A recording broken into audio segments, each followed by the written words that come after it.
बिस्मिल्लाहिर्रहमानिर्रहीम इय्याका नअबुदु व इय्याका नस्तईन। अस्सलामु अलैकुम प्यारे दोस्तों, आज की वीडियो जो है उसका टॉपिक यही है कि जो आजकल हवाएं चल रही हैं, हर बंदा परेशान है, हर किसी के होंठ खुश्क हैं और बहुत से लोगों के मुंह से और नाक से भी खून आ रहा है। तो परेशान होने की ज़रूरत नहीं है।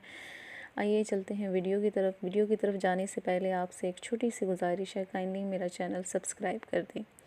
चलें बढ़ते हैं वीडियो की तरफ। आप सबको पता है, जब से तेज़ हवाएं चल रही हैं उस दिन से काफ़ी लोगों की नाक से खून आ रहा है।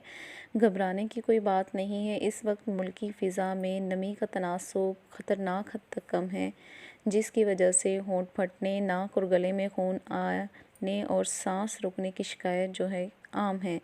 होंठों और नाक में ग्लिसरीन लगाएं, पानी का ज़्यादा इस्तेमाल करें। हवा खुश्क है और हवा में नमी का तनासुब इंतहाई कम है, जिसकी वजह से नाक की अंदरूनी तह में मौजूद खून की नालियाँ फट जाती हैं और खून बहना शुरू हो जाता है।